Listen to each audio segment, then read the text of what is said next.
Yoko is the Grand Inquisitor. Yes. She truly has it. She's a Trandoshan Grand Inquisitor. Wow. Paul's like the fifth brother. I'm You're all like the brother ugliest number things 3. in Star Did you Wars. pick the other Korean guy, Ernie? No, why? Is that? Oh, is that Fast and the Furious? Is it? I didn't know that. You're so cut. You are so Yeah, cut. I am so cut now. Jeez. If Paul ever hears this, Which he probably won't. He probably won't. you're safe for now. Hello there. I'm Kevin, aka Toying Around. I'm Yoko, also known as Live and Lovey to Yoko. Hey, I'm Paulie from Bitter Asian Dude Inc. I'm Ernie, also known as the one and only Fallen Fett. We're 4 friends chatting about our love for Star Wars, toy collecting, and pop culture. You're listening to the Boba Squadron podcast.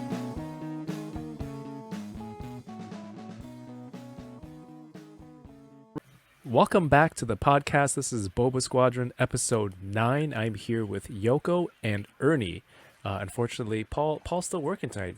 He is a very hardworking and busy man, but he will be joining us hopefully next week. You know, before we get too far ahead, I want to let everyone know this episode will be airing May 16th, and then episode 10 will be May 23rd, which is the same week as the premiere of Kenobi.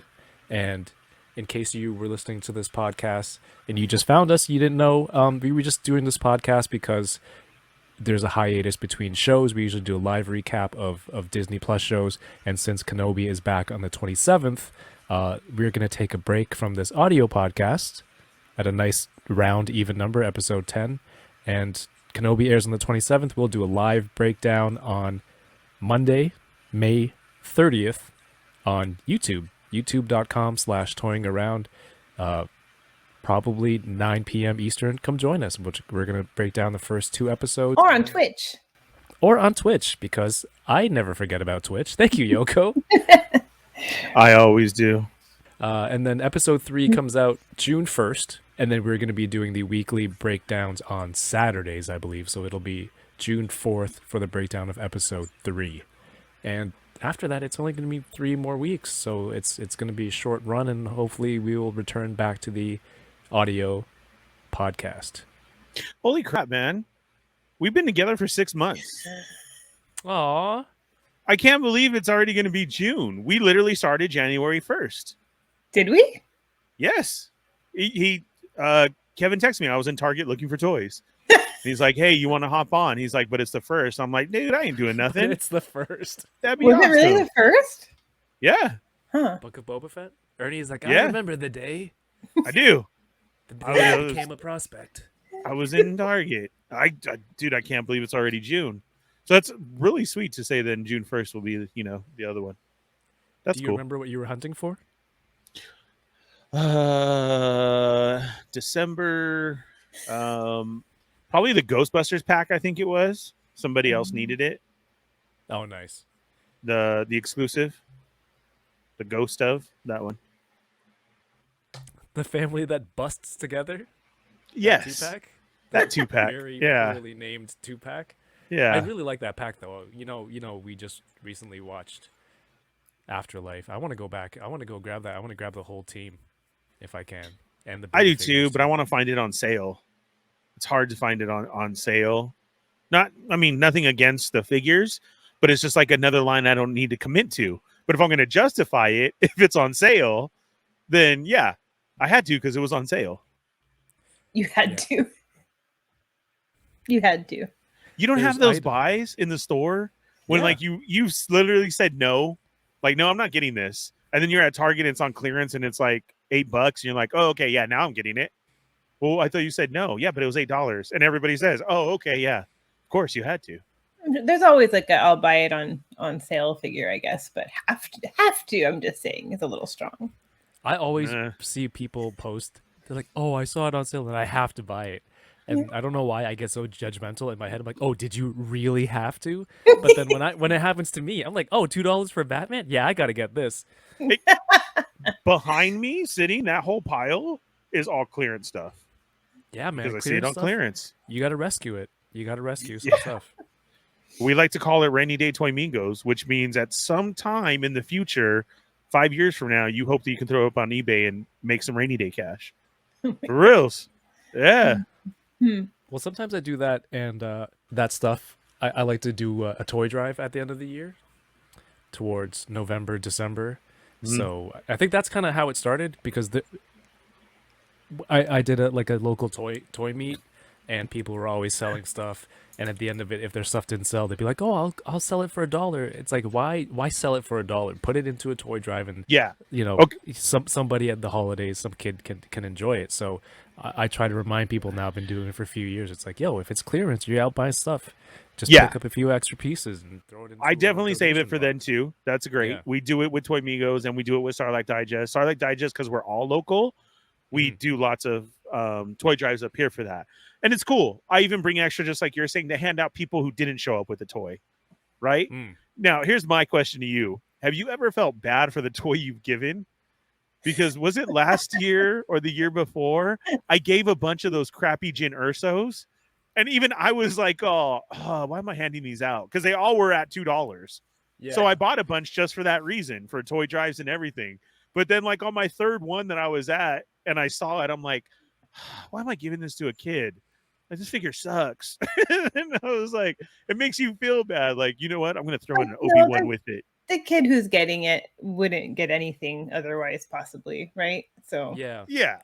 But I think actually, about that. And I do want to. I might be a toy snob. But sorry, I do want to point out though, like the toy drives and stuff are great, especially during the holidays. But there are organizations that take toys year round because there are other gift giving occasions throughout a year for these kids, right? True. So you don't have to wait till holiday time because everyone's donating toys at holiday time. So you can a lot of the foster kids groups take toys year round so they can hand them out for birthdays and whatnot too. So just keep that in mind. Point. Yeah. No, it's a great point. We do it. United Way is one of them. Yeah. So anytime that we had a meetup, and before I would rent out a whole theater. Yeah. And then for any type of movie premiere, but we kind of lost our connection, and lots of people now, because of COVID, haven't come back to going. Yeah. But Marvel movie, Star Wars, we'd rent out the whole theater, and then that was a part of it, was bring a toy or a book. That's super cool. Books. Yeah. Books even better. Give books. Yeah. Because I still feel that way because that, and then I actually hope for comic books or other kids' books. You know what I mean? I've kind of given the side eye to somebody who shows up with like an adult book, like if they just had. I'm like, are you serious? You really like a romance? Yeah, Fabio's on the front. Yeah, but you're absolutely right. That is a great point. You can all the time. United Way is one of those ones. So it's always cool to give. But yeah, Kevin, you were saying as far as you felt that way too, because I don't know. I feel like, oh, this is a bum toy. I should be giving more. Yeah. No, it's hey, this week they started doing a press tour for the Kenobi TV series. I think it was Deborah Chow, Ewan McGregor, Hayden Christensen, which is awesome seeing the two of them together doing a tour. Yeah. And I think the actor who plays or actress that plays one of the Inquisitors, was she also in that? What's that first photo with all four of them? Yeah. Yeah, that's her. Rev, right? Is it Reva? Reva, yeah. I don't know the actress's name though. Unfortunately, I apologize. I don't either. See, this is where I know Paul's because he schmoozes with everybody. Paul wouldn't know her name either. I bet you $10 he would know. $10? Yeah. Oh, text him right now. Right. You priced it right. Yoko's going to do it. We will live update in the podcast when Paul replies. Yes. In the middle, he's going to be on set. He's like, oh, $10 on the line? Paul would act like he knows, but he would really forget, and he'd be like fumbling on his phone and then be like, that's what it is. And they were also joined by the Inquisitor, the actress who played the Inquisitor, Moses Ingram.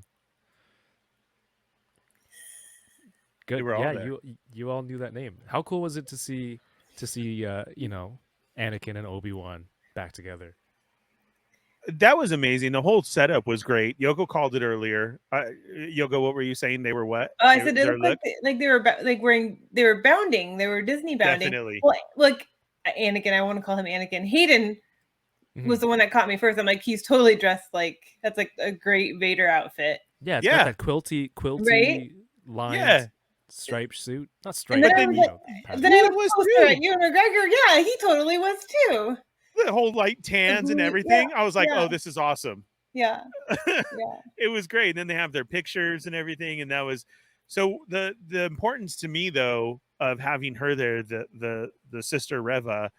I feel like then she's really going to play a huge part, right? Yeah. Because that's who you're sending out on the press tour. Like you could have just had Ewan and Anakin, but you also threw her out there. So now I'm just more intrigued of what's going to happen. Well, I think they wanted to give us someone new too, right? Instead of just the returning. Yeah, that's very true. Yeah. Well, she's pretty huge in the most recent trailer. I mean, she does.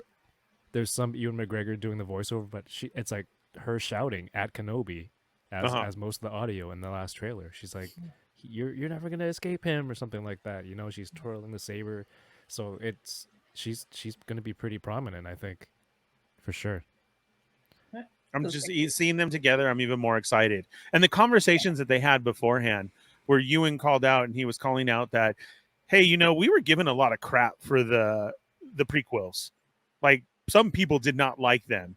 And then he pointed to the photographer and was like, you just told me that you loved him now, but when you were a kid, it was different because you grew up with it. And he goes, that's changing for me, which I think is amazing to put that out there. And he's like, now it's a huge following and there's a lot more respect for it, which he felt they should have. And then I even love how Anakin chimes in with, you know, episode 3 was fantastic. Yeah, I think Ewan said something like, "Oh, it was a great movie," and Hayden was like, "It was a phenomenal film." Or it was like, it was almost a film critique headline, you know, clickbaity headline. Yeah, it was so cool.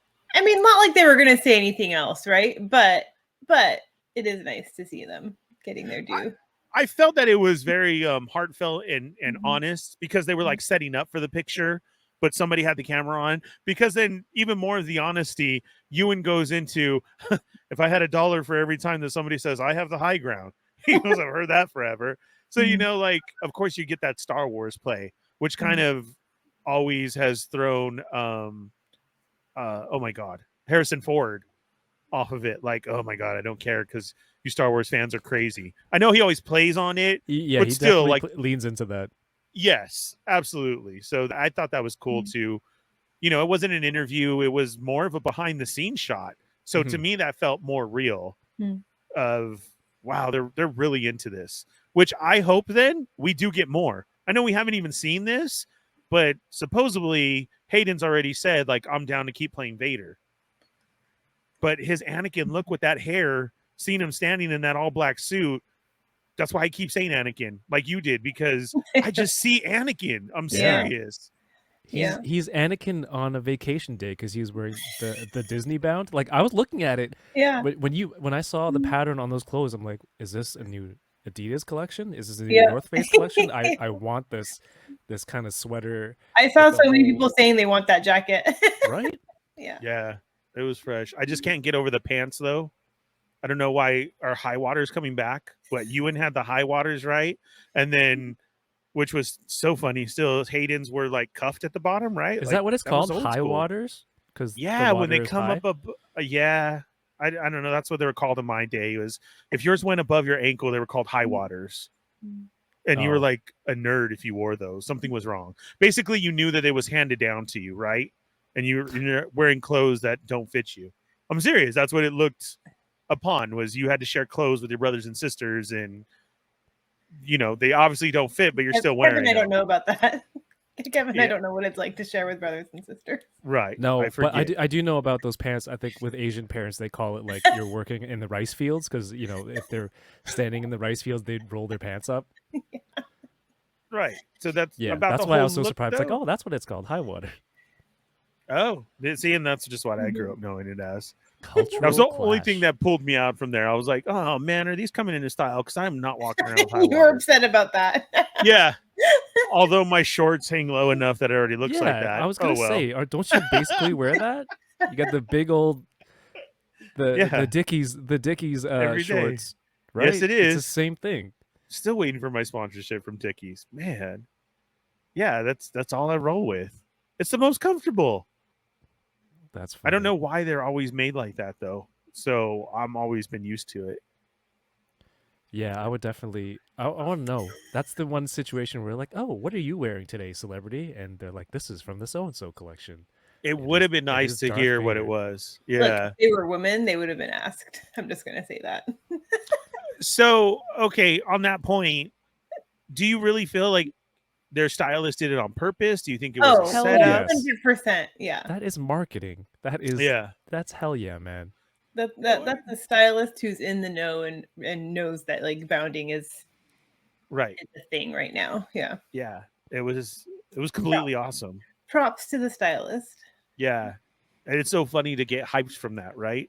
Yeah. I mean, we're a week out, 2 weeks out. 2 weeks out, 2 man. weeks? We just said podcast episode 9, weeks. episode 10, Yeah. and then that's it. That's Right. it. The show starts. 2 weeks out. That's Ooh. pretty wild. 2 weeks we'll be at Celebration. I need to start packing. Mm-hmm. I gotta saw that figure out recently. my outfits, man. Corinne just got in hers today. Oh. I don't know what I'm doing now. I just feel so left out after seeing Star Wars night when we were there on the 4th, Yeah. and then I see the Hayden and Ewan, and I'm like, I'm just wearing a shirt. Maybe I should do something. Yeah. I do hope really they funny. drop some apparel. I don't know if it'll be in time because remember North Face did the Boba Fett stuff Oh, yeah. right around December because I remember Paul got a jacket. There's a whole And that one's sick. The Yeah, hat the and hat Adidas too. Yeah, and Adidas her always has universe. Shunned topic, the new book, Kenobi related book. Well, Yeah. not related. It is Kenobi. Shunned. We actually have it written down as shunned topic. on the Shunned show Topics notes. is going to be a recurring segment of this show where we talk about Because- books that I will read, and we're not sure if the other 3 members.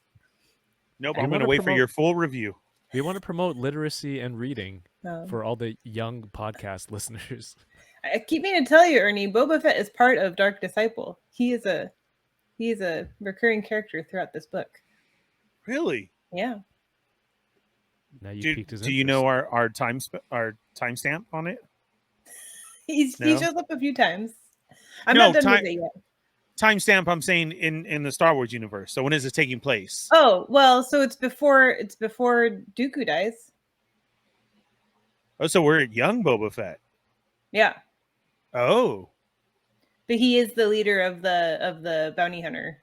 like they showed in Clone Wars? Yeah. Oh, And he's really? working- yeah. And Ventress has crossed him before because they keep referring Yes. to that. Yes. So then Ventress goes back to him for help in this book at one point. Okay, I think I remember that. So Yoko, did you read that's this where or I'm at. audiobook this? I'm audiobooking this. So- It counts as No. reading. Dude, yeah, the audiobooks are amazing. Have you audiobooked a Star Wars book, Kev? No, I haven't, but it's They do voices and everything, bro. yeah. If you get one of the good ones, and it really puts you in. I Like just if you're walking The around. Ventress doing- voice is the Ventress Oh. voice throws me off. Okay, so that does happen. Yeah. There are ones out They're there usually though. great. They're usually great. Yes. This is the first one, but I think it's just Ventress, you know? Like you want her to sound a certain way, and this one just throws me a little bit. How does this one sound? Is it It sounds like a man trying to sound like Ventress. her hissing like whisper, or is he just going It's like on more about like it? raspy, you know, Really? like- Okay. a little unpleasant sounding. Yeah. Yeah. Like is Ventress choking? What's wrong with you? Yeah. But What can you tell people about Brotherhood? Other well, I have not read it yet, but I am going to read this one. My copy's on the way to me. But it's about Anakin and Obi-Wan, and it's set after the events of Attack of the Clones. That's really all I know Attack about of it. The clones. Okay. Yeah. Ooh, my comics are on the way to me too. Yeah, the new Kenobi comic. We should mention that too. I guess that just came out. Yes, the new Kenobi comic Yeah. issue 1 came out. Was it this week? May the It 4th. doesn't matter. May the 4th. Oh, is that when it was? I went and got Yeah. mine on Free Comic Book Day. Yeah. So Yeah, me it too. was still available. Yeah. One, I do want to get into it because I'm hoping. Do we know? Does this have anything to do with the series? Or no? Was this beforehand? I don't know. Like, was yet. this comic book already coming out beforehand? I doubt it. It seems too. the timing seems too Yeah. coincidental. Yeah, that's what I felt too, and that's why I picked it up. But not only that, but the cover on it. It's a great cover. Oh, all of the There's variant several. covers Yeah. too. Yeah, Yeah. David Nakayama does a variant cover on it too. Yeah. Did you read it yet, Ernie? No, I was actually that's on my list for tomorrow to do. I was like I said, free comic book day. I thought it kind of sucked with, I mean, as much as going on in Star Wars and Marvel, that there wasn't a free Star Wars comic book like to grab, for comic book day. But they did have this available, so I was super jazzed about that. I did see at least that store had 5 other variant covers of the Obi-Wan, but this poster looking one to me, and the one that I'm describing, it has Ewan on it with Alec Guinness behind it, like your old Sears portrait photos, but then Vader at the bottom with his saber out. So I thought, man, Is I that thought the that main was cover? very I cool. can't even remember. Oh, Yeah, I that's the thought main this one. was, right? Isn't it? It is. Yeah. Okay. So book number 1, I'm hoping that somehow it gives us a little bit of a tie-in to the series. Yeah. Maybe we can talk about the next week. Hopefully, I'll have my copy too, and we can read it. Okay. Yeah, I'm for sure going to do that. And then Yeah. anybody listening, if you haven't, mine was very low on it. And that's probably because I didn't know it was May the 4th. I waited until that day. Yeah. I must have read it wrong. So they are out there, though. If you guys want to try and grab one so you guys could read it too. Yeah. It is number 1, and it's just labeled Star Wars Obi-Wan. Like I said, that would be I a read sick it. poster. I You read it. it? I'm did not read gonna it spoil already? Yeah. Did you enjoy it? Can you at least say that?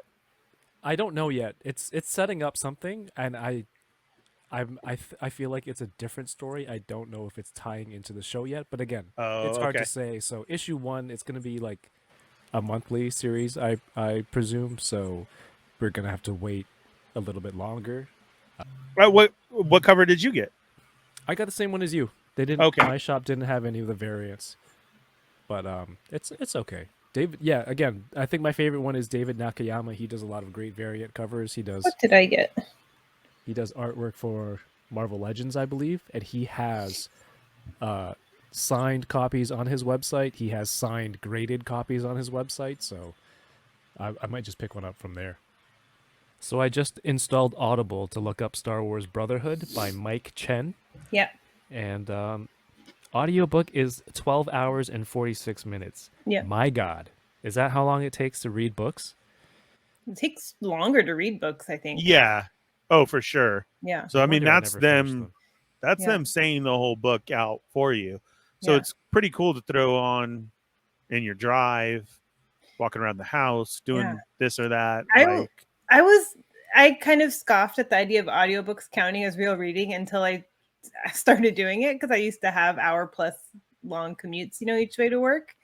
So I started listening to audiobooks, and it was a great way to get reading in, And I think it totally counts as reading, for the record. But it's nice because I'll have an audiobook to listen to now that I no longer have a commute. But I'll if I go on a walk, or sometimes while I'm cleaning or doing dishes or something like that, I'll listen to that while I'm doing stuff around the house.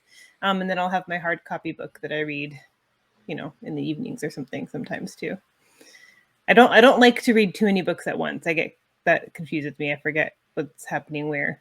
But I can do one audio and one physical book. What you might find that's a great point, because you might find helps too, Kevin, is when you're listening to that and you hear those voices, then as you read it, when you're reading, you start hearing those voices as a character in your head. Mm-hmm. So now as you're reading, instead of you getting lost in translation, it's working out a little bit better, because it's like, those voices play in your head, as far as then you're back to the audio part of it and you're kind of flowing with it. I think it seems to help. Does it say who the reader is? Narrated by Jonathan Davis. Oh, he's great. He's great. All right, I'll get on my Audible. Yeah. I'll use a new email address and sign up for a trial again. So I guess I could do that. Wow, books. What a concept. Yay! Maybe we should unshun. Unshunned. Well, that's one. We're trying for the whole listening nation out there, so we'll see. Maybe one day we can talk about Brotherhood on this podcast. Maybe. I did buy that old Legends Kenobi book that we mentioned three or four episodes ago, and I'm like page 8. on a real book. You should keep it in the bathroom. Then you can read that instead of watching movies on your phone. Then I'll never get any movie watching done. Yeah, now's when he's supposed to watch movies. You're just totally messing up the schedule. I'm sorry. Reading's supposed Yo. to be before bed.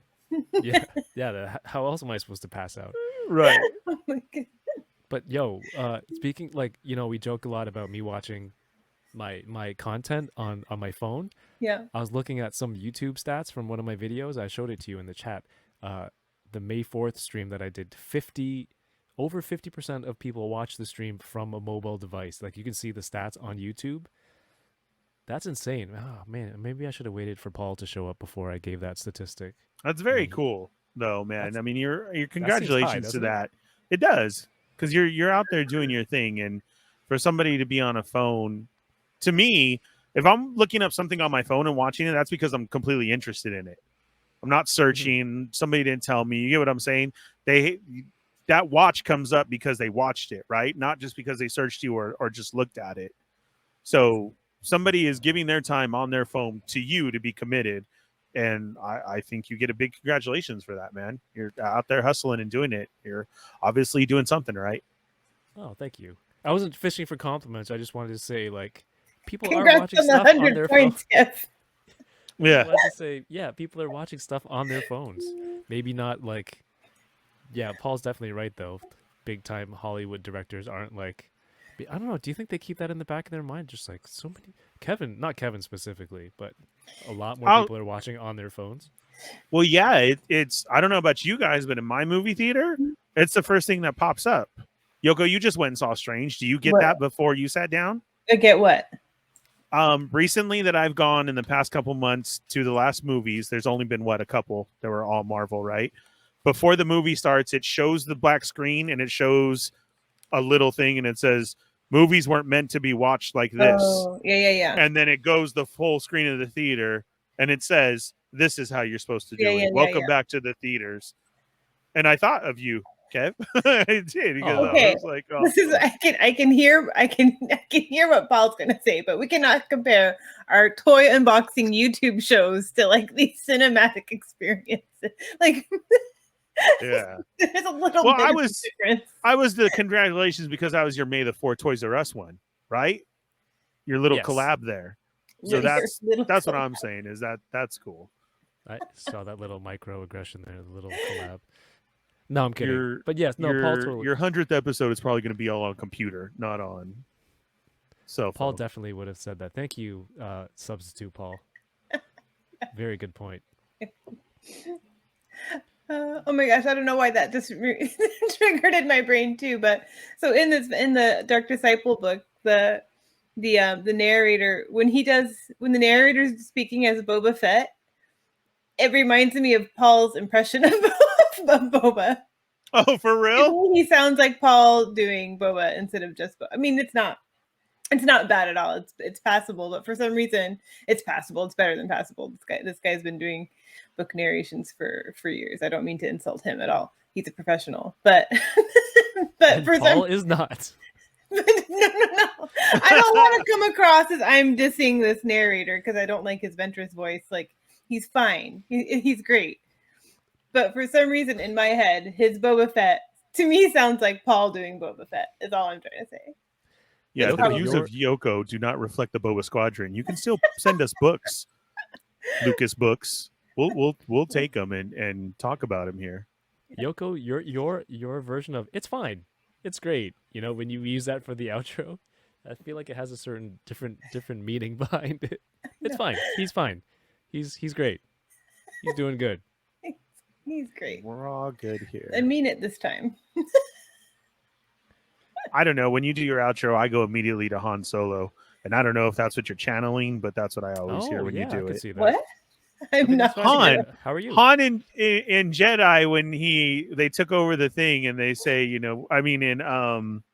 the original when they were in the prison and they shoot and he does the mic, we're fine. Everything's good here. How are you doing? I used that gift today at work, actually. Did you really? Yeah, because I had computer shenanigans. That's a long story. And then did you say his boring conversation anyway, and then you close the tab? Deleted. Sorry, my internet went out. Yoko, you left our meeting really abruptly, and then that's when you sent the animation. Sorry, it's boring conversation anyway. So Star Wars Celebration posted this week. The caption said their final guest announcement for who is coming to Star Wars Celebration as a celebrity guest was Rupert Friend, of course, who plays the Grand Inquisitor in the upcoming Kenobi series. And I felt kind of bad because I think there was no, like, it's no offense towards Rupert Friend, but people were really disappointed that they never announced Hayden to be there. Now, I don't know why they didn't announce Paul to be there. Yeah, that's what we want to know. Yeah, I want to riot now. Yeah. Ernie, Paul's not here. Okay, Bless, save guys. it. Save it for later. Hey, that's true feelings, man. That's real right there. That should No, have been. for sure. Yeah. For sure, we would love to see Paul on the guest list there. But I feel if Hayden's on the press tour for all this stuff, I feel like he's.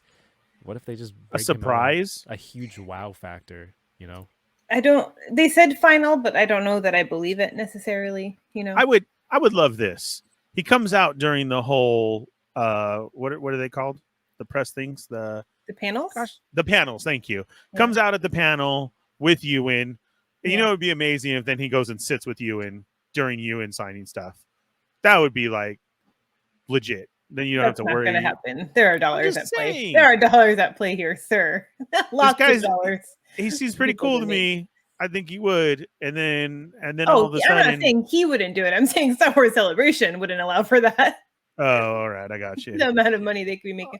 But Yeah, Hayden's I been get doing you. the con circuit too. That's why it does surprise me that he wouldn't be at Star Wars Celebration. So He was. I feel like he could still be a surprise announcement. You know. Yes, keyword surprise. I think. Yeah.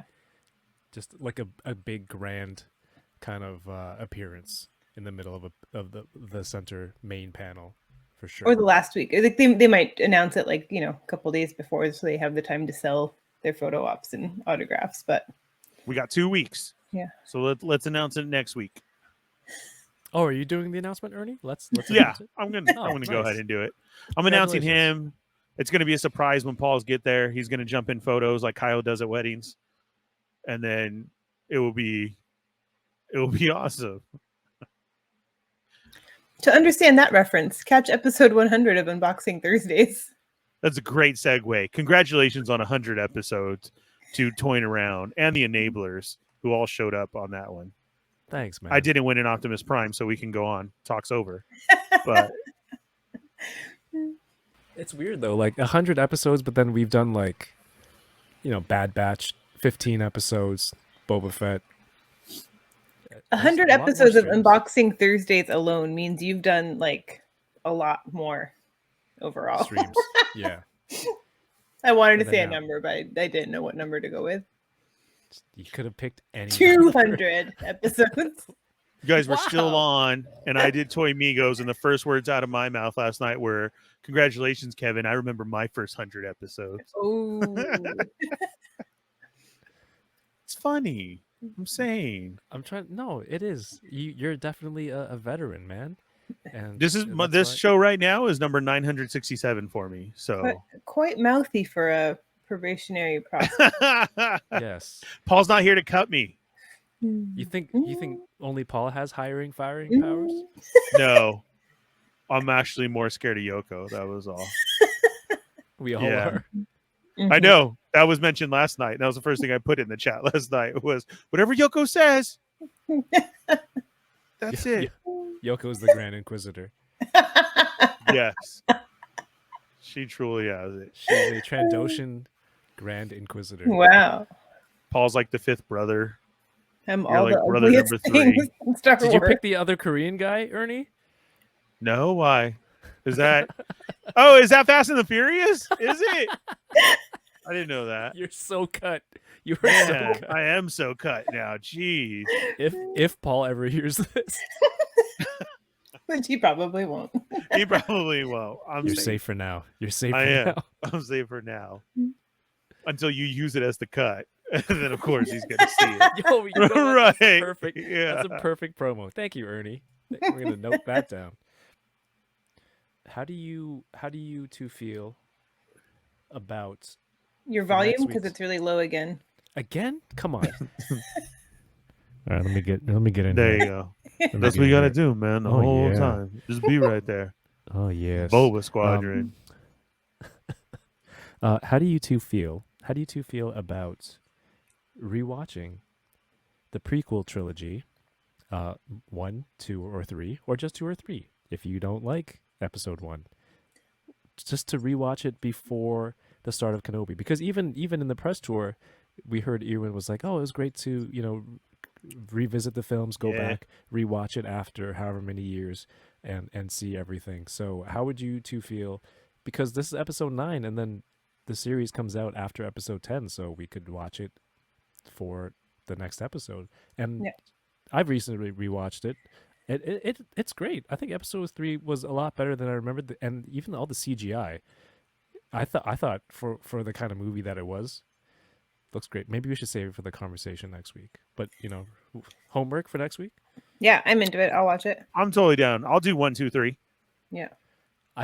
I was watching 3 yesterday, and I messaged Jason, my friend Jason Lapidus, because he loves to message me.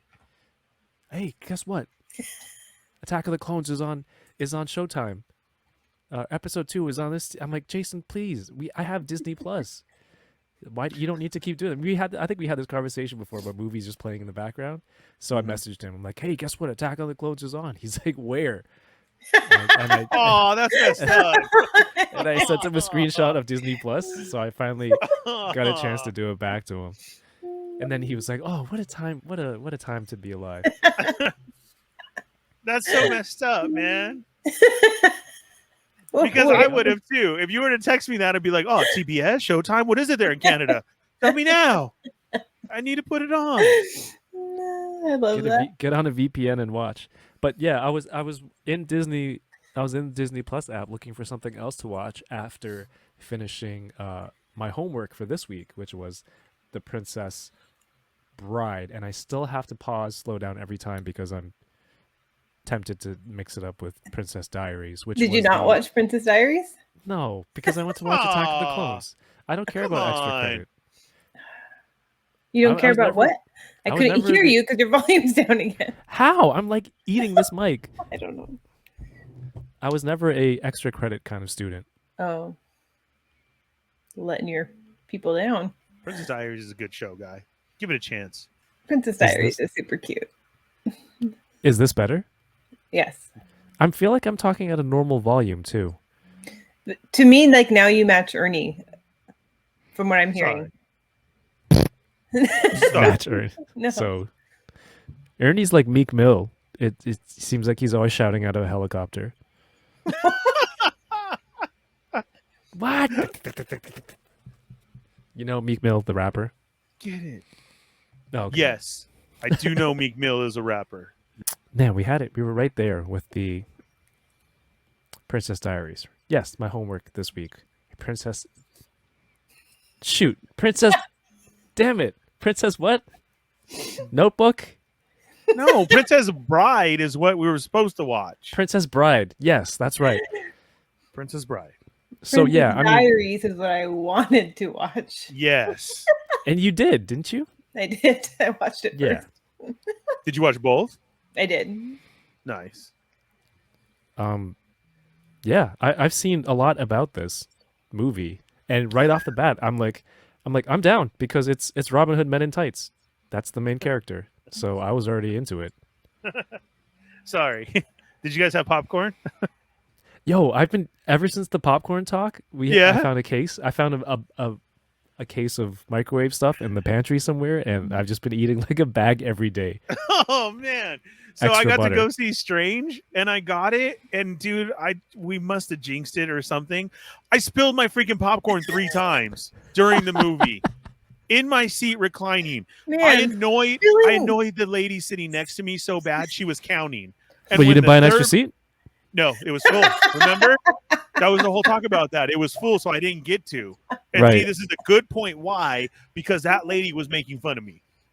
What? Because it had the third time it fell, like I jump scared on something and it fell, okay? and it poured out all over my seat because I had it reclined up. And I literally see her put her 3 fingers up to her husband, like, "Oh my god, that's the 3rd time he's dropped the popcorn." I was just like, "Oh yeah, that's me. Thanks." I didn't even get to enjoy it fully, but I started laughing when you said about the movies and you guys watching them because I seriously made a point while I was putting butter on my popcorn. I looked at Corinne and I said, "Did you know this isn't real butter?" Pouring it on, and she just shook her head at me. What is wrong with you? She's like, yes, I Right. did. Yeah, I did know exactly. that Yeah, because I'm a Okay. grown up. Because I'm a grown-up. I don't. I just picture you telling everyone walking by, "Hey, did you know this isn't real butter?" As you- I Can you did believe say this? it loud enough for other people to hear, just in case there was more out there like me who were waiting behind me. Like, my God, did you hear that guy said this ain't real butter? Yeah, bro, I know. They Sorry talked about it on the Boba Squadron podcast, episode Yeah. 8. Here's a But sticker. man, I didn't get to third. Hey, stickers are working, guy. I like it. Are they? I wouldn't know. I'm gonna give you 5, Yoko. Put them on your water bottle, One will On your- suffice. car, on your phone. On my phone. They're perfect to put on the back of your phone. Noted. Before we get back to Princess Bride, Yoko, have you watched Robin Hood Men in Tights? I don't know if I have. I don't think so. Cheesy, campy. It's like not serious. What am I Oh trying to get no, at? I have not seen this. There's Dave Chappelle. Is it Mel Brooks? Musical? Yeah, Yes, Mel it Brooks is Mel fire- Brooks. It's a Mel Brooks movie. Yeah. Yes. So it's that musical type, but not musical. We're men in tights. Tights. We roam around the forest looking for fights. Get it, Kev? Hey. Yeah. We're You want me to go men. put on my tights? You have yours on? I'm not wearing any You do pants. it for the show. Um, All right. Yeah, so he says I was so throughout watching Princess Bride. Bride, trust me, it's gonna happen for the remainder You of need this to post- conversation. Need a post-it all right. note.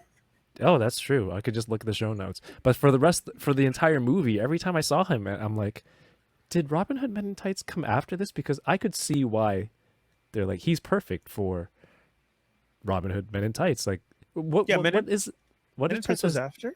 Yeah, what is Princess Bride categorized as in terms of a type of film? Romantic comedy adventure? Kissing movie.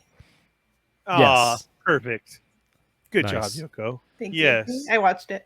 Yeah. Young Fred Savage, huh? Okay, so all the years people have been telling me to watch this movie, and people I did know who were in it, I never knew that Fred Savage was in this movie. So that surprised me when I saw him. Oh, really? Yeah. I think a very surprising one is oh man, I just lost it. There's a movie on Showtime about not a movie, it was a TV series on Showtime about a soldier who goes to the wrong side. Oh, how did I just forget it? Anyways, the character who plays in Princess Bride is that guy, and he has a beard now, and he's older, and he looks way different. It doesn't go to him. I have to look it up now because now I Did you just sound like understand an what you idiot. just said? What are No, the words nobody you just did. said? Nobody What? did. I did not understand. I have to look it up. I told you I lost it. I don't lost know it. what movie he's talking about. I don't know what actor didn't he's know talking about.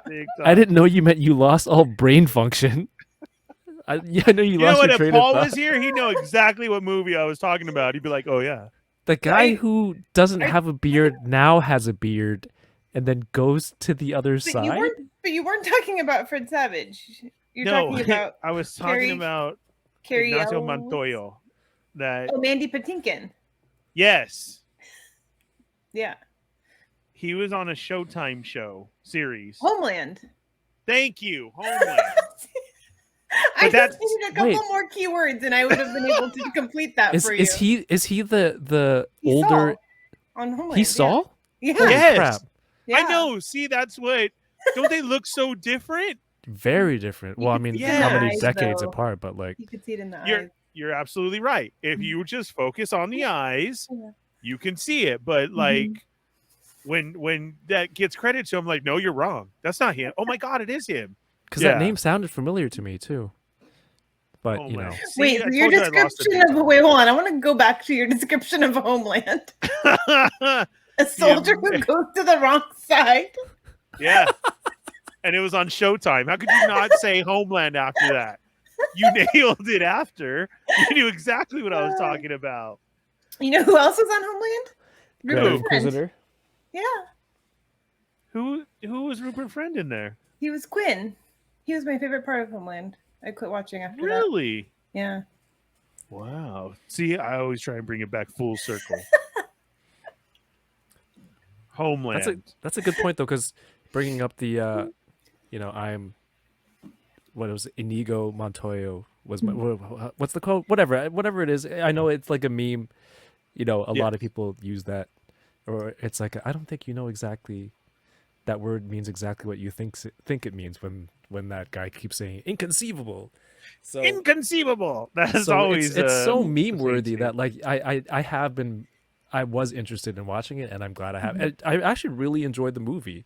When you watch it, you can see like when they're doing backflips on that fight between the Dread Pirate Robert and Sal from Homeland. Yes. Like you can see when they're doing flips, and then when they land, it's like there's like a foam mat covered in sand to match the setting, but when it lands, it all pops up. Poof. Yeah. Yeah. The poof of it. And I'm like, it's just watching a movie from that time. Like you can see they're actually doing all these gymnastics and swinging off that beam just to throw a sword around. It was great. Like the dialogue, this whole idea of like, oh, I'm gonna be a better sword fighter, a fencer than you. And this honorable kind of duel, that whole thing, it was really interesting to watch. I really More liked it. interesting. Go ahead. Oh, I was going to ask you, Ernie, if when Indigo Montoya, is that his name? Inigo Montoya? When he kept saying his name, did it remind you of Boba Fett? Maybe that's where he gets it from. Yeah. That's true. I am Yeah. Boba I Fett. mean, I am yeah. Indigo Montoya. Yes, it can play to it. That would be great if behind the scenes, Tem said that, right? I was really trying to focus in on. That'd be great. I wanted to point out though, we barely didn't get figures for this great classic movie until what was it, last year? Bruh. I know. That's one of the things I said to Yoko at the end of the movie. But no, make your point first. That was it. Interject. Like, and you're saying of movies of this time, and it was a really good movie. And it really, me growing up, we didn't have, that stuff. We had big old non-looking He-Man figures of Rambo, but you couldn't get like the Zorro-looking guy or anything like that, right? Like nobody pushed for that type of thing, but it was always a good movie. It's a classic now that holds up. And to me, it's cool that it was there, but we just barely got figures for that. And I know a lot of people went after them. I only seen them once in the store. Did you get them? No, because I only saw them that one time. And then when I went back, they didn't. I would like to have them though, just for as we always say, the nostalgic feel. Are those figures where you would buy at full price or you're waiting for sale? Like the beginning of this episode. Definitely a sale. Would you want they're those? McFarlane.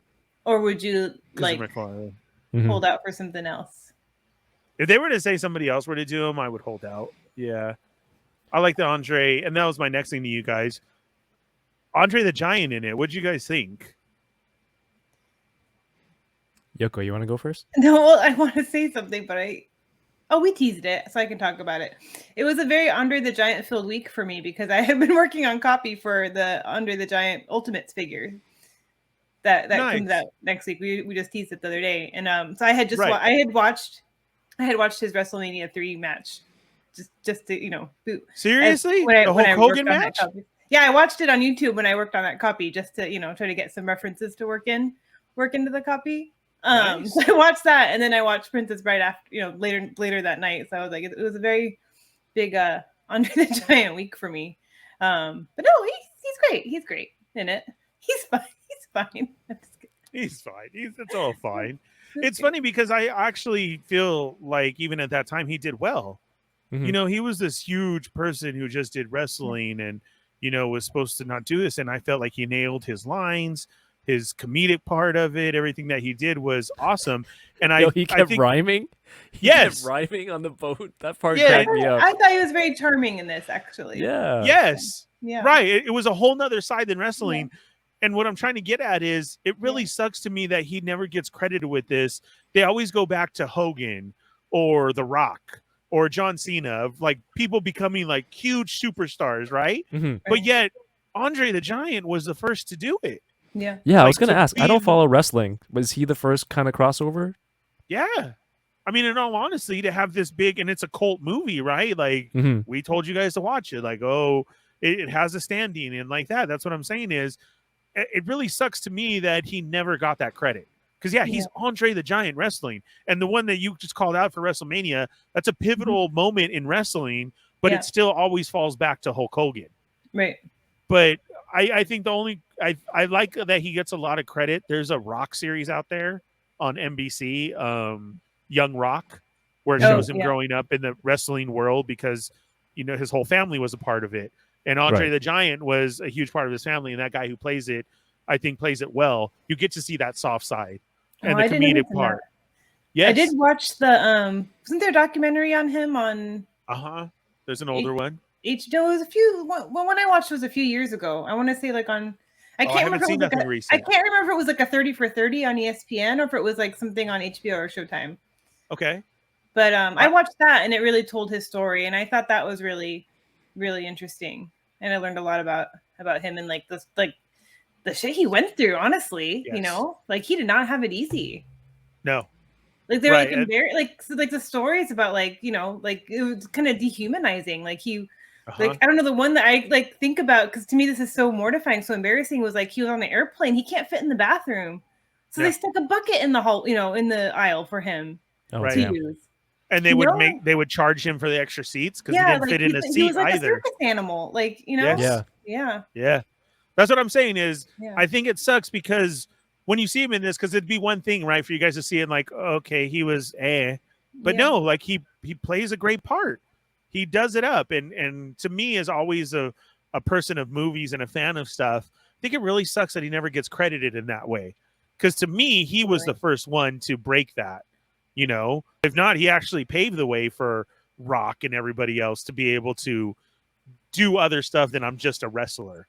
Mm-hmm. And especially the way he was treated, because he's huge. He is that way, but he played it. They played it so well and depicted it in this movie.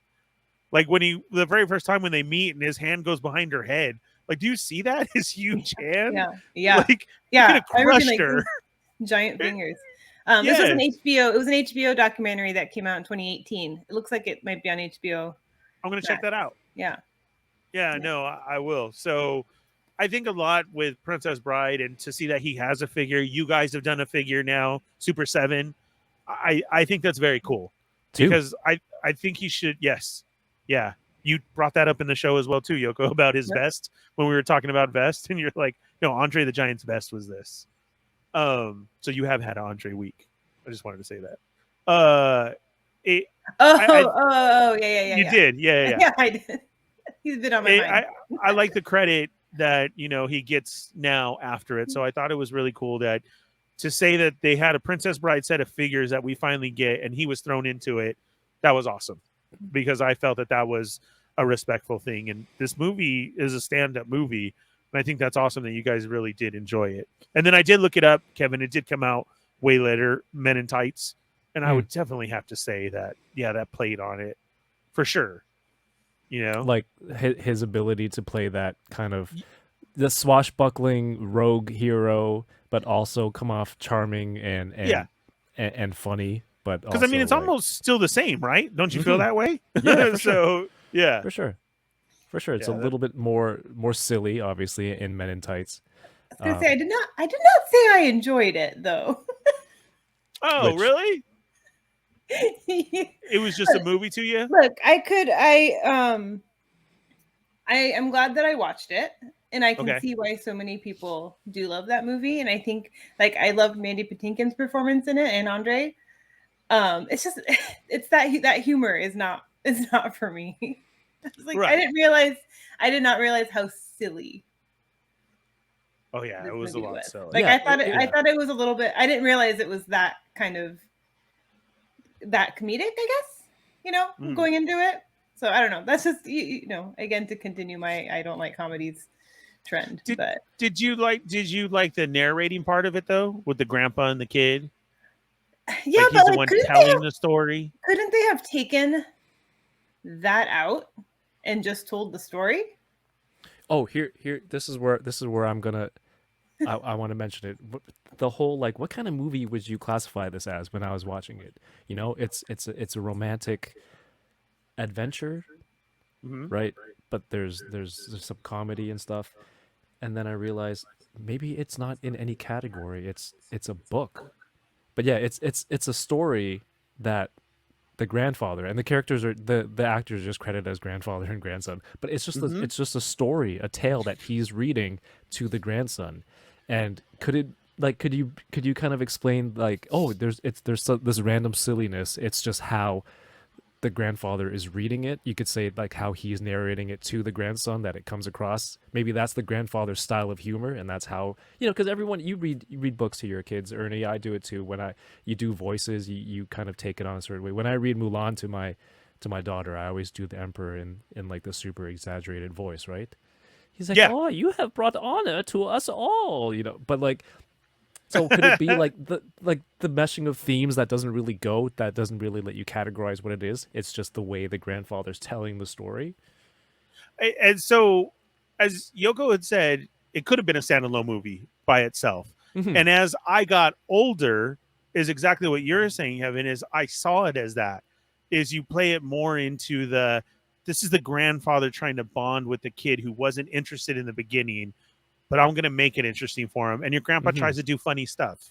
Your dad Yeah. tries to do funny stuff to make it that way. So I do feel like that. So I feel that the book itself was this classic love story that was like more a different style of book, but the grandpa made it into the Princess Bride.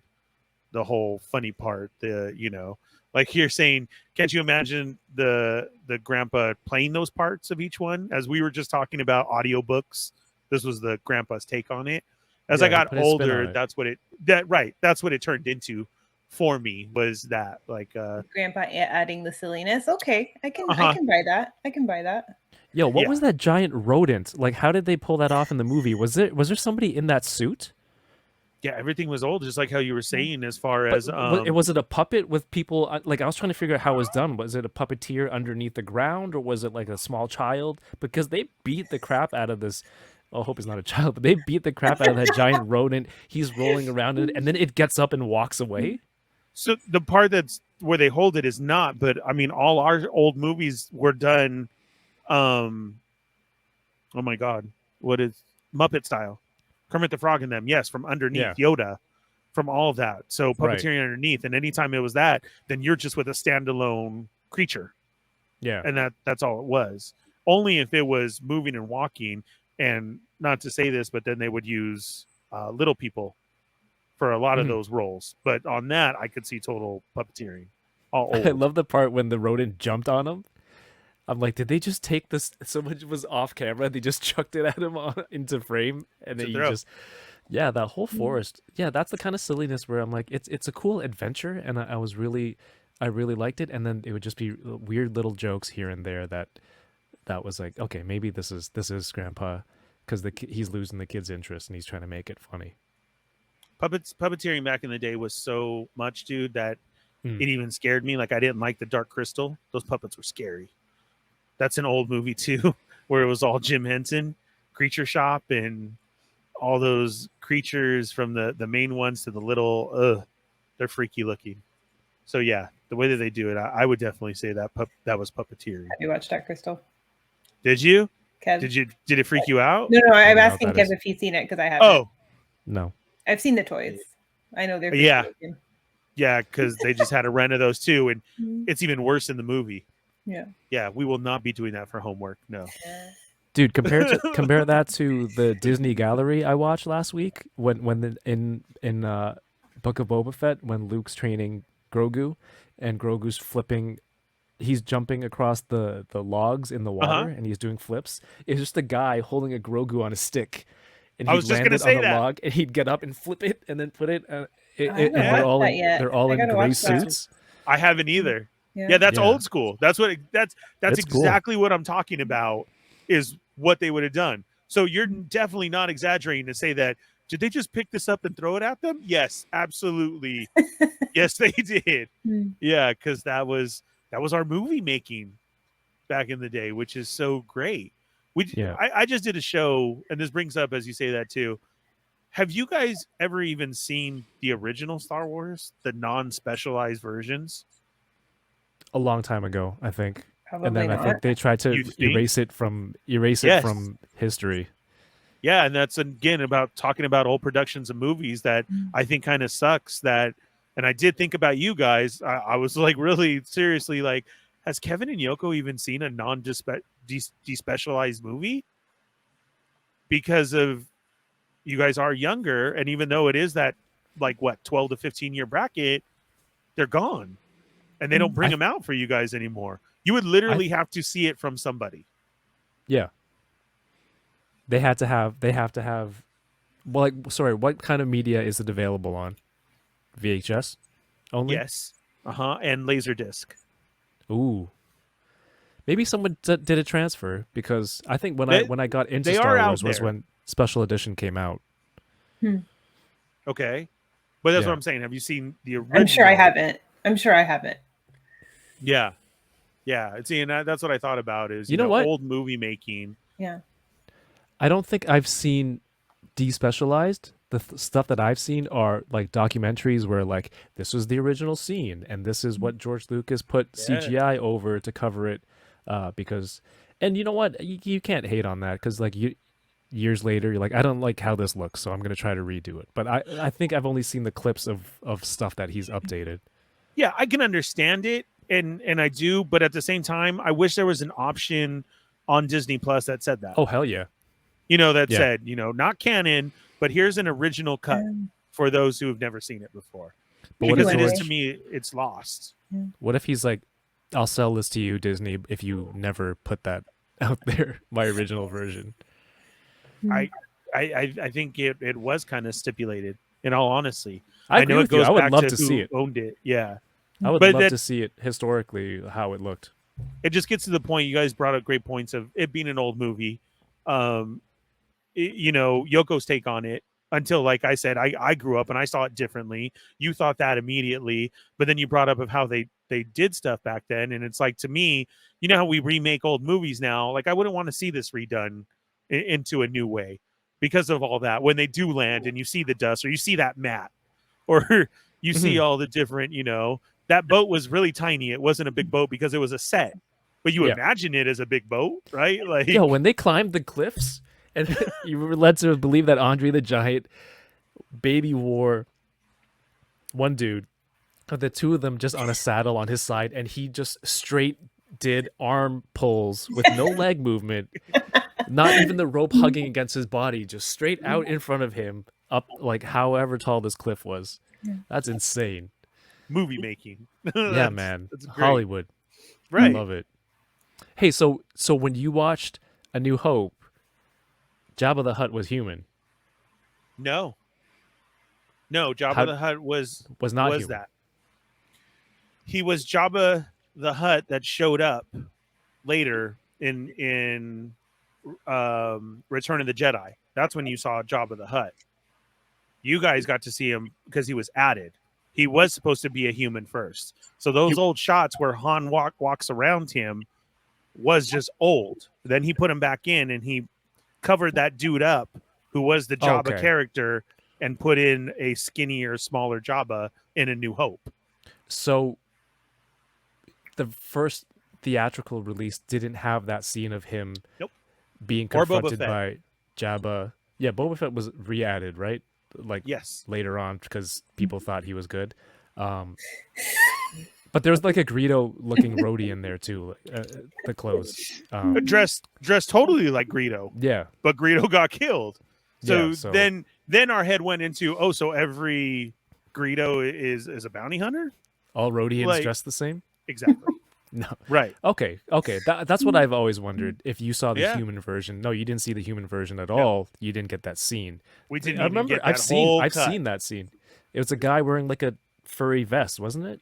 Yeah, The almost guy who's Viking playing like. Jabba. Yeah. Uh-huh. Almost old Viking like. Mhm. And very even Scottish, right? Han. Have you seen it where he's talking? Han, Han, my boy. Han You Mabuki. know I couldn't. Yeah. And then it got changed to a skinnier version. So in actuality, when he walks around him and he Mhm. steps on the tail and makes that ooh, they Mhm. just lifted Han in the film, in the cut. They just That's moved why the it frame looks up? weird. They moved the film up. Oh, okay. I didn't know any of this. Oh my gosh. Yeah. Yeah, that's why he said, Jabba, you're a wonderful human being, because it was shot as a human. He wasn't a hut. Correct. That's what I know. Oh, that's funny. And Of course, that Harrison was was never pointing at there. him too. That was that was all after. Right. And that's why I'm saying when I was talking about that last night, I was like, yo, in my head, literally, I'm like, dude, has Yoko and Kevin even ever seen the original? Because that was what we were bringing up was you're not going to be able to see that. You do. You have to, somebody has to give you a copy or you got to search the internet and find it. And still, I've had friends who've searched the internet and it doesn't come up correctly either.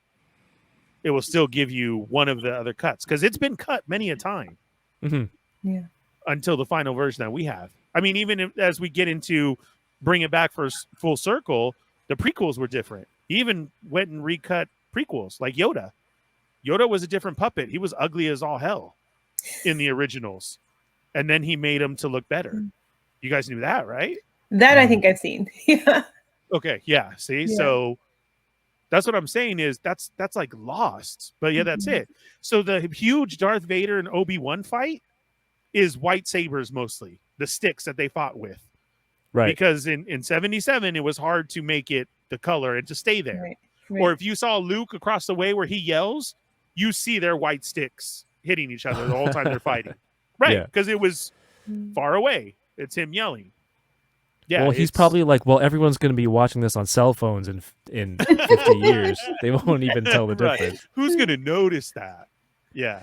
Cell phones? Yeah. Oh, see, yeah, that's a crazy point that you made up. Yeah, that part was never in the movie at all. Tatooine, the whole going up to after he says, you know, this is a place filled with scum and villainy, and they go down to there. That was a very empty scene.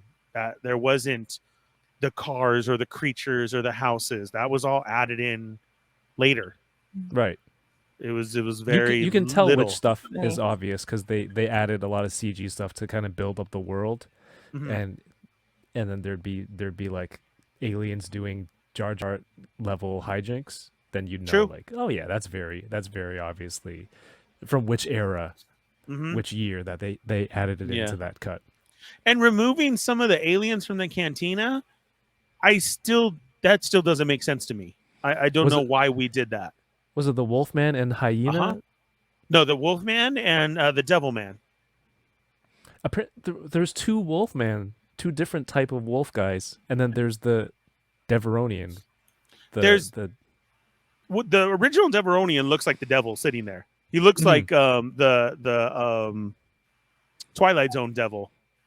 Because I mean, he was red. He smiles when they go by, and he just had the horns right here. Yeah, it was a devil-looking dude. And the Wolfman that I'm talking about straight looks like a horror film Wolfman. And he walked by, looked at the camera, and then went on. I think I was watching Spectre Creative on his YouTube, and I forget what it was, which show it was. He was saying the guy in charge of costume. They're like, all of a sudden we need to fill a cantina full of aliens, and he used like masks that he had laying around. That's why there was a Wolfman. That's why there was a devil. And then Lucas always hated it, so when he had a chance to, he replaced those aliens. But then I think fans were like, no, we like Wolf Guy. Wolf Guy actually had a name. So then when they had a chance, he even had a figure. Yeah, when they had a chance to make up a new Jedi somewhere, they're like, oh, we want his species of like Wolfman as a Jedi. Where the hell does that sound though, right? No, you're right. Yes, you're right. But to me, though, still is just because you wanted them out. Like that was a part of us. They fit into the cantina, even though it was a Wolfman. like you're saying, that's what I'm saying is you should have had more to that. It's like Boss's outfit is a whole from another movie too that was laying around. The whole Yeah. yellow white, that's just a astronaut space suit from whatchamacallit, I think 2001. A Space Odyssey, I think. Right. Was that in gallery or am I mixing up? I know I didn't make up these things. Maybe I watched it in that gallery episode. No, there's a lot knows? on it that have showed where they came from and like that. But Mhm. it is sometimes weird, like I'm saying, is we sit here and we talk about this stuff, and then you guys really haven't even been able to see a true cut, which probably would even totally throw it off even worse. Like, oh my god, that's what you guys fell in love with? Yeah, we did. Seriously. Okay, because even like the space scenes, Yoko, you could see it. You could see the stuff flying behind them instead of the dark black. Yeah. Because like it was a see-through film or the set prop, and then trying to put like you were in space, so like you could still see stuff flying where there was supposed to be part of the X-wing here. You can see it clearly behind it. But that's the version that like was released originally. Yes, 77 version. In theaters with all this stuff there, and then yes, like Kevin saying, Lucas felt that it wasn't his vision that he saw. I'm going to change it to what I wanted to, and then it still wasn't enough, and then he still added more, and then it was we found this footage like the Jabba scene. Okay, we're going to throw that in, and then there it was. So what it is now, I think we're at 4 different cuts, I believe. That's such a key scene though, because it feels like it really provides the motivation behind Han for everything that he's doing. Like he's got this bounty on him, and he's just hard pressed to get cash or else Jabba's right there. Yeah, see, and we grew up just with the cocky smuggler. That was it, it was he killed the whole Han shot first. The Greedo scene, like he killed him right in the bar. Yeah, that's what we all know. That's where that term came from, and they switched it. And now again, even to go to Disney Plus, it's still been switched. Yeah, where did McClunky come from? Exactly, I have no idea. I think there is an explanation for that too. It's supposed to be like a swear word or something. And even to Yoko's fact, I think it came from a book. Wait, are all facts from books Yoko's facts now? Yeah, well, because she's the book reader, so I was hoping she's she's the book listener. Hey, that's a reader. I do both. Yeah, you do both. Reader.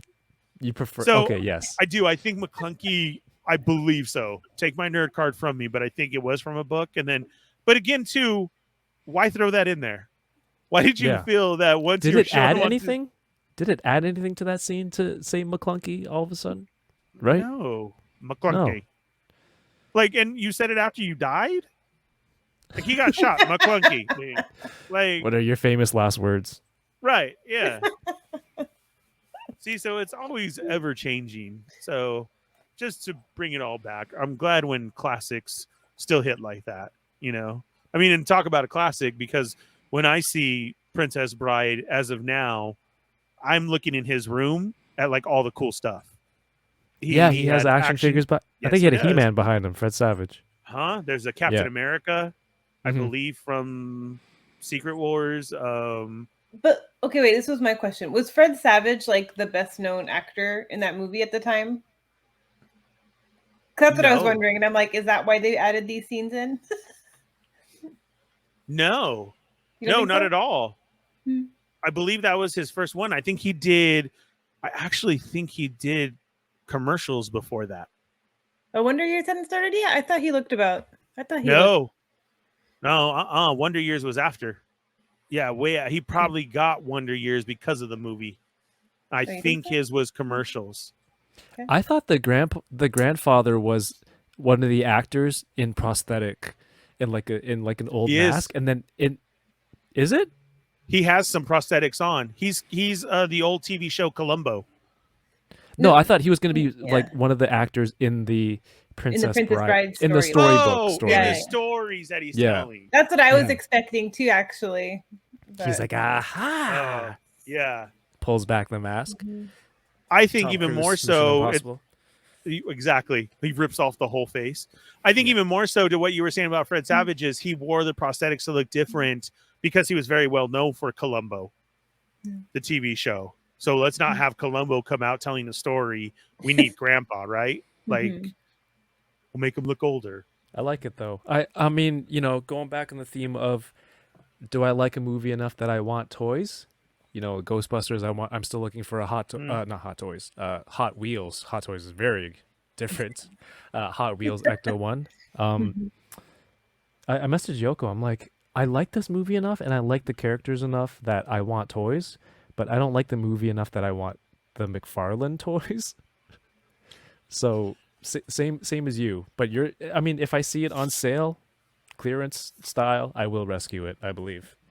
Unless I don't know, would it make who would you see making good toys, Ernie? Oh man, for a Princess Bride one, I would have I would have loved it back in my day as a 3 3/4 figure, just to have those figures like that. That would have fit more.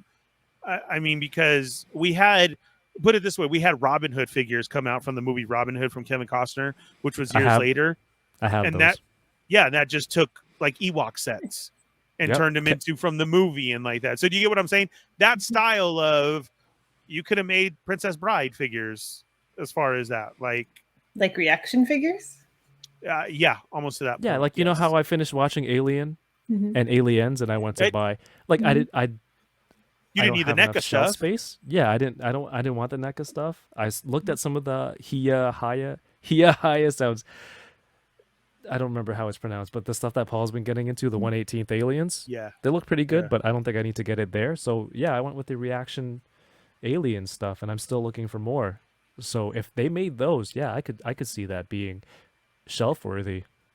It seems like a very Super 7 thing to make, doesn't it? Though. No, it definitely does. As a reaction, for reals. Yeah. Like, I'm surprised they have him. And it would be awesome to have Andre's figure a little bit bigger. Yeah. Oh, it would be. Like a Zord, right? Like, it'd have to be at the 6-inch reaction figure. Yeah. Yeah. I think that would be amazing. Right. Here's the other thing though. As like a non-wrestling fan, I've never seen anything that Andre the Giant has been in. So I haven't seen this movie. I don't know what other movies he's in. I've never seen anything else. I haven't watched any of his wrestling stuff. I've seen like short clips here and there. So when you brought up his acting chops in this movie, I'm like, I think he plays like the big kind of clunky, super strong. Usually the super strong dude, henchman kind of goon seems like a little bit slower and simple. But I think he did, and that whole part with the rhyming, that being his shtick, it cracked me up, man. I really enjoyed it. So this was the only movie that he did do. Oh, okay. Right. He wasn't to go on in other ones, but that was exactly my point to it, is he did it well. You saw him as the goon, like you're saying, in the big guy, but his whole rhyming stick, you felt another way for him. And I thought that's very important in a movie sense to get that out of somebody. He just wasn't a mean, big, bad guy because of his size, right? Which you would think. He's the lovable, correct, big, large. So that's my point. As far as movie-wise, he kind of set a precedence for other characters to be played that way. Like, okay, it can be perceived that way. Well, you can do this. You can, that's what I was getting at. But yeah, unfortunately, that was all he did. And it wasn't because he was bad at it. I think it was more health-wise. Yeah. Right. Because of his size. Yeah. Huge guy. Very amazing. Apparently he can climb up the side of a cliff with just his hands. Just back and shoulder strength. So imagine just wrestling, though. I mean, you do get hit in wrestling. So just trying to wrestle that dude, like you saw with the Hogan stuff, Yoko, that's just, that's insane. And that's the one where Hogan lifted him, right? Yeah. That big old dude. Yes. He body slammed. Hogan, but I think Hogan got hurt after that, didn't he? Like he tore something. Yes. Tore yes, a pec or something. Yeah. That huge, dude. Yeah. That huge. Because he just finishes with the leg slam. Yeah. And then, yeah, insane. It's 16 insane minutes, as a child. You can Yeah. look up his WrestleMania 3 match. 16 minutes. Because Yeah. because he's so huge, he couldn't. Like he can't do much, Correct. Right. Yeah. Couldn't do that much. Yeah. But he was a figure to be seen. And like I'm saying, it was awesome to have a character like that in this movie that he depicted and was able to pull off. Yeah. Very awesome. I think McFarlane has like 2 different scales for this property, doesn't he? There's like a larger. Is there a larger Andre the Giant? Oh, what's his name? Fezzik? No, I think character? there was just one. All right, maybe I'm mistaken. I don't know. Yeah, Yeah, there's they're there's not the that, best and then there's looking. Super 7 stuff. For Andre. Yeah. Mm-hmm. Yeah. Yeah, Cool. the McFarlane stuff that's there, like you're saying, it would have to be on sale because, like I said, I seen them when they were all there. And I think they were 27, right? Aren't they? That $30 price range for those ones, I believe it was. For you? Yeah, McFarlane? here. Sorry, yeah. It's 30 in America. That's a lot. That's how much it is here. McFarlane ones get up there. They are at higher price, like $24.99. What? Oh yeah, McFarlane's always been more. Hmm. Yeah. So to see them and then to get them all, that's pretty pricey to have for nostalgia. So definitely on sale. Now that's truly bringing it back full circle. I don't know. I was watching this movie though, and I'm just like, I'm not loving it. Like I didn't hate it, right? I'm not loving it. And I'm like, oh my gosh, so many people are gonna be so upset at me that I don't love this movie. But it's just, I don't know. Not at all. I can appreciate. I don't even just mean you guys. Like I know other people who love this movie too, and I'm like finally watching it, and I'm like, oh my gosh, I don't know if I have the heart to break it to them that I don't love it. But no, like, this is one I can for the appreciate it. Yeah, I can appreciate it. I like again. I enjoyed Mandy Patinkin's performance. The guy from that one show about the soldier Oh my god. went the wrong way. Nailed it. And and Andre the Giant, I appreciate his performance, but overall, it was not totally for me. But I'm glad that I watched it.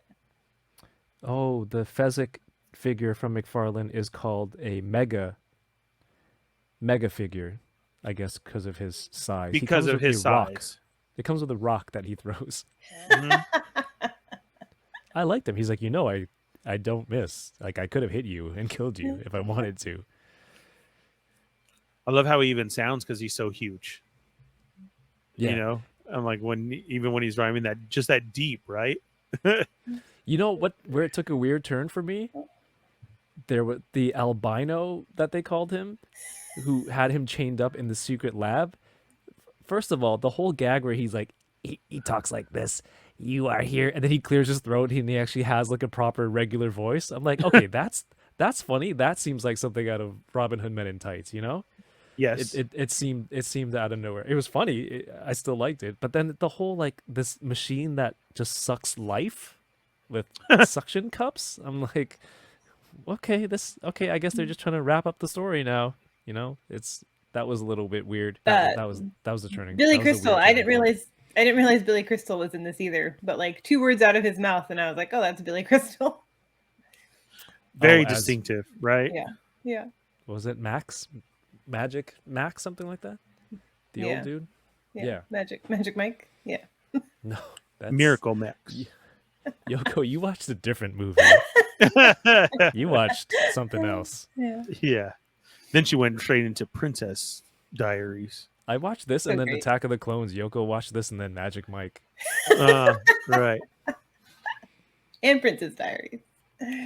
No, Yogo, some people don't put it up to a standard like that either because of the slapstick Yeah. or like that. That's what it they is for me. kinda- I can't do slapstick. I can't. Right. But a lot of people don't either because they're like, well, that really, again, of saying that's just one of those almost like you're saying, Kevin, a Mel Brooks movie. Like that's what you Mhm. classify it under. I mean, even though this one wasn't, but they do. And, when you talk about old good cult movies, but this had more of a standing to it than just that. But there are people who like, oh no, Princess Bride, no. That's your Three Stooges type of movie. No. It's Yoko, still do you like okay. the Three Stooges? No. That's fine. It's not for everyone.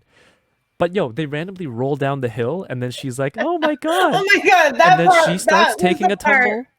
That was the part where I was like, I can't with this. Makes no sense. I love that he caught up with Slapstick. each one of them, and Yeah. he bested them each in a different way. One by strength, one by his sword skill, and one by wit. And that whole thing with the poison drink, and spitting it around. But then he was like, "I've trained myself for years to be immune to this poison." Like, come on, man. 80s. Gotta love it. Yeah, but it was I think it was the the random albino in the secret lab under the underground tree door cave with the life sucking machine was that was where it was like a little much. Otherwise, it was enjoyable. That's cool. That's way awesome. I totally respect both points. And now I'm just very excited to go into Star Wars. Yes. Yeah, well, when Paul comes back next week, hopefully he can give us his all of his super knowledge on Princess Bride. I think I'm getting it. I think I'm For the very last call out. Yes. nailing the name. But the homework for next week. That was okay, Princess Bride. Look, I didn't have to pause. Princess Bride was a fun homework assignment. Mm-hmm. I enjoyed it. I will say that. And for the listeners, I do want some sort of toy. Maybe if you know something out there, let me know.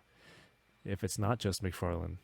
Mm-hmm. But the homework for next week, Star Wars prequels. Episodes 2, 3. I got tons of toys for that.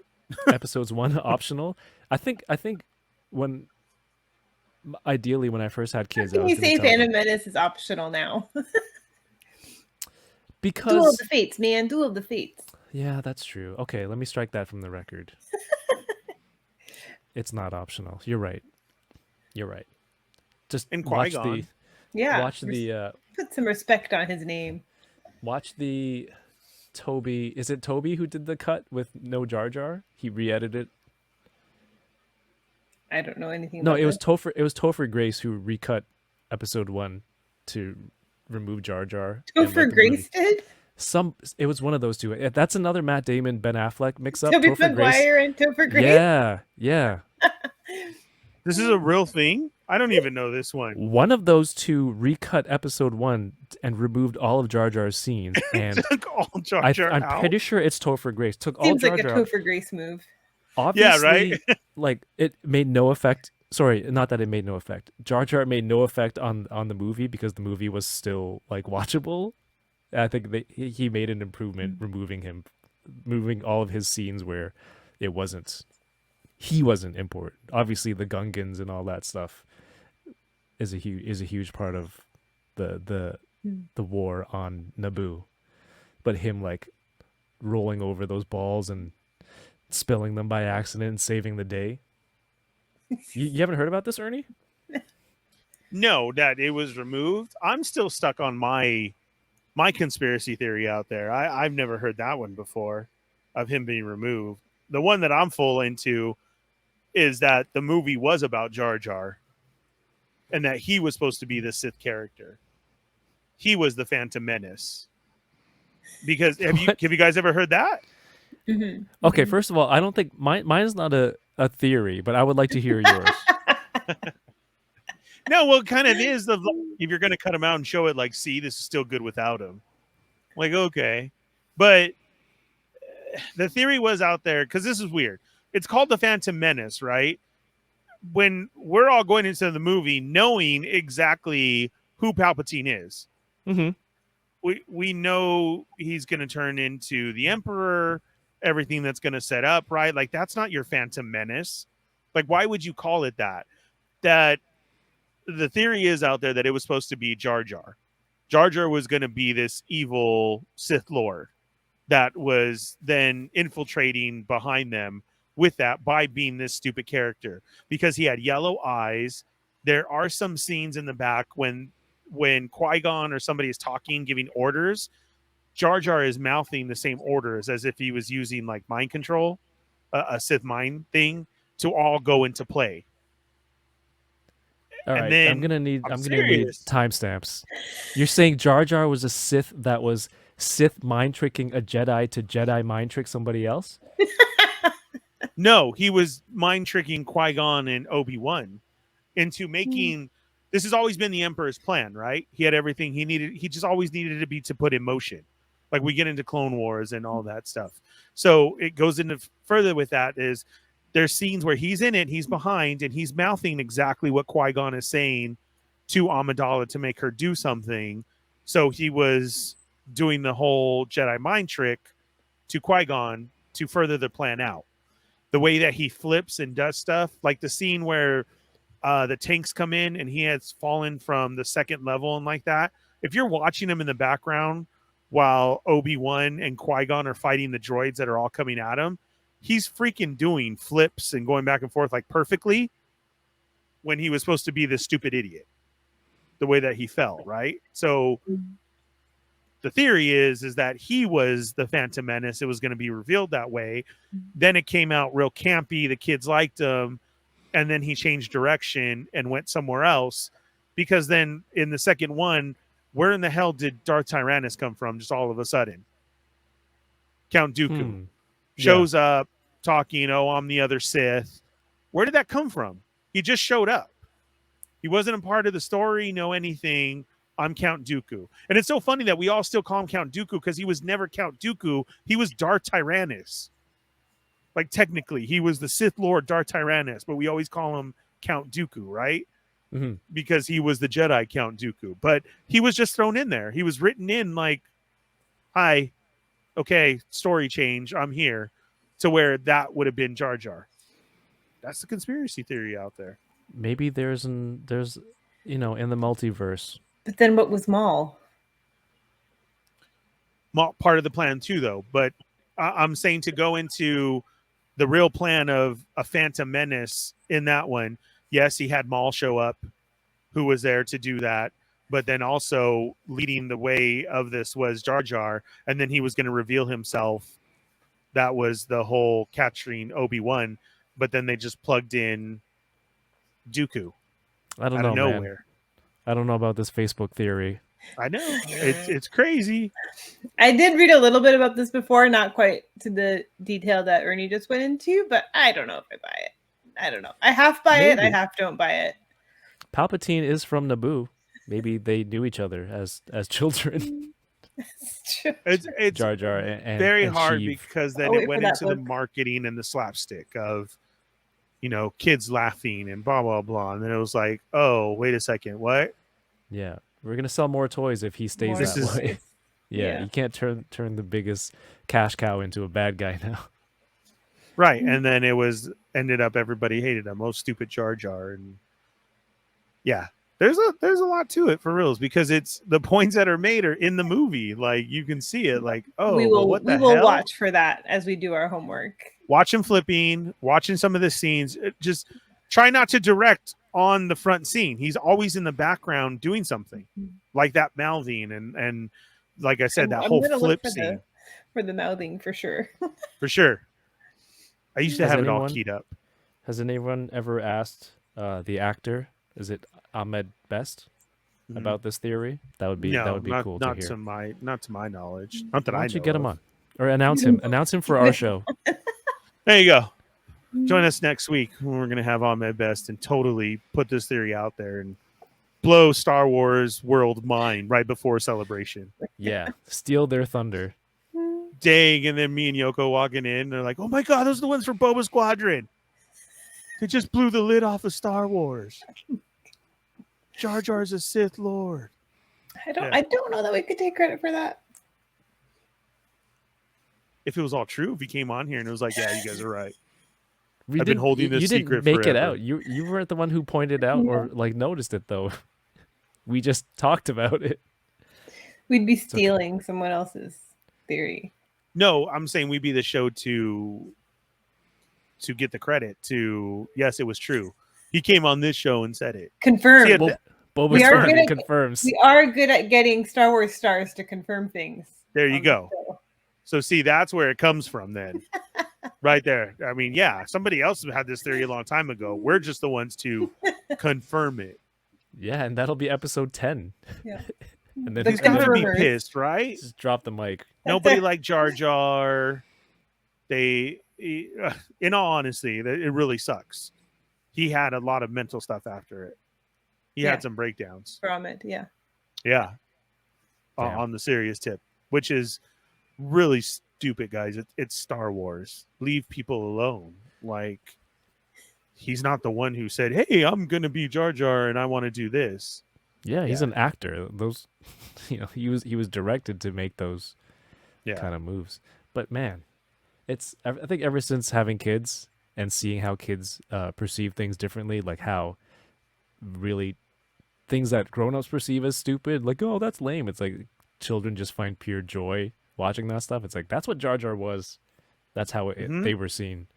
So it's like, man, stop dumping on that. Like it wasn't for you. The whole concept, I think for a lot of fandoms, it's like it wasn't for you. It seems to be, it goes over the head of a lot of people who just want to Those are crap on George's stuff. words. George's words of Star Wars is for that little 7-year-old boy in his mind playing and seeing this space battle. He's always said that. Or girl. Yes. I was making like a true quote, but you're right. Yes. or girl. Don't put words in George's mouth. Let's uncancel that statement. Yeah. But yeah, like toys, figures, stuff that comes out that you don't like, it's not for you. It's not for you. Somebody out there wants this stuff, so just wait and let other people enjoy their quite stuff. the concept for some people. And I'm sorry for all the Jyn Ersos I gave to some of those kids. Yeah. I need to go back and buy the good ones now. Jyn is someone's hero, Absolutely, Jyn but Erso see, I is should a go. good character. Oh no, I'm not saying that. I'm saying the toy that was all messed up. That was a messed up face, dude. Oh, I don't know what that looked like. The original Jyn. That's what I mean by it. Not Jyn. I freaking love Rogue One. Rogue One is amazing. I still want the Hot Toys of her in the Imperial outfit with the. There's a Hot Toys of that? Yeah, dude. Oh, that is sick. I didn't know that. Yeah, man. I wish she was in that costume more. In her, talking spy about outfit. fan cuts and everything, when people ask for cuts, I would like to see the original cut of Rogue One. That was completely changed. There was a lot of that changed. You go to any of the trailers on YouTube of. Did they live at the end in any Rogue of the cuts? One? No, and it was a completely watch a Rogue One trailer. None of that you see is in the movie at all. All completely different scenes, different action sequences. I don't like rewatching Rogue One because I don't like to feel depressed. Of them dying? But they had to though. Like you knew that was gonna happen. I know. I'm trolling a little bit. Oh, sorry. I do have a Chirrut Imwe hot toy. It does make me depressed. He is phenomenal. I didn't know there was a Hot It's not Toys what in you that call a too. feel-good movie, It's a good movie. Is not. It is not a feel-good movie. It is it's not one of my the feels heroes movie, do though. not win. You know what? That's why I like it. It's a feels bad man movie. I like it though. Because of And the to top feels. it off. Mhm. Yeah, top it off, Vader. One of the hugest Star Wars moments in theaters, man. I'm glad I got to see that. It made A New Hope all new again. To roll completely into that scene of what he just did, and then he boards her ship that way, and we see all that. It's completely different after that. It was amazing. I mean, after the theater, I ran home and watched A New Hope, because you had to. It was just sitting there, unfinished. It felt Right. Just they dangling did in that the good. air. Correct.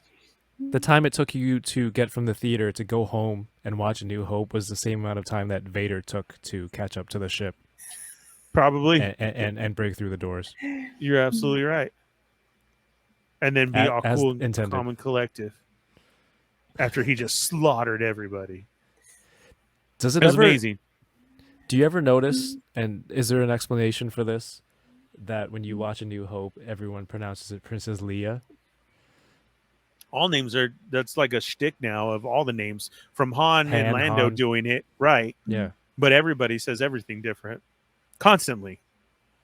I mean, I guess Which I is- can't even pronounce names properly now. So I Right. can't even say I can't even say this name right. I No, messed it up remember? again last time. Wait, when I was doing my cool stuff I ate this week video, and it was the Bubo Wumba Farms, right? Yeah. I texted Ernie. I was like, "How do I pronounce this? I don't sound like an idiot in my reel." The Bubo Wumba. I was like, And "I did I tell you, somebody will still say we're wrong. Yeah. Yeah. It's true. It's Bubo Wumba. I got it. yeah, down. because of all of that. Or like last week when I said, I need to get your at. People's like, and I thought that's what Paul was saying when he was like Ernie, and I was like, dang, Yeah. I'm sorry, Paul, I didn't know you were doing that, because people flip out about that too. Yeah. So that's really funny in Star Wars. I love that Paul stood up to that though. He's like, I'm not some gatekeeping asshole. That's like, no, it's AT all-terrain attack transport. Yeah, no, those people are real. You can be in total conversation. Like I'm serious. Like we could be at Celebration. Yoko, Ernie, you guys are awesome. I love Boba Squadron, and completely turn into, but you know what, Ernie, you are an ass because it's not at. It's an all-terrain. The only time I judged someone was someone who was talking about how much they liked, how big of a Star Wars fan they were, and they were like, "Look at my AT5 T-shirt." I judged that person. It was an ATST. Yes, yeah. I was going to say that for the ST. AT5T. I judged that person for sure. Yeah, it is really funny. But yeah, I've always said they made fun of me on the show because there's somebody in there named Silicious Crumb, and that's how I've always said it, Silicious. And then everybody finally, that's like not a year later, name. Ernie, That's you're a regular. Wrong. That's a regular English word. Wait, sir. I think this was the first time I was on Toy Migos, and someone asked me how to pronounce salacious. I'm like, Salacious Crumb, and you were saying Silicious. I've always said Silicious Crumb. Yeah, you're like, yeah, some people pronounce it this way and some people pronounce it this way. And then in my head, I'm like, no, there's only one way. And then I hear Yoko on the chat. She's like, no, that's not debatable. There's only one way. Like she said it afraid of Yoko on your live. And she wasn't afraid. She wasn't afraid. That was her first time on your show. You're like, yeah, Silicious. I'm like, nope, that ain't it, Chief. That ain't it. See, I've always heard it that way. So in my head, that's the difference there is salacious. That's a real word. Yeah. Savage oppressed. Like, no, that's just savage, dude.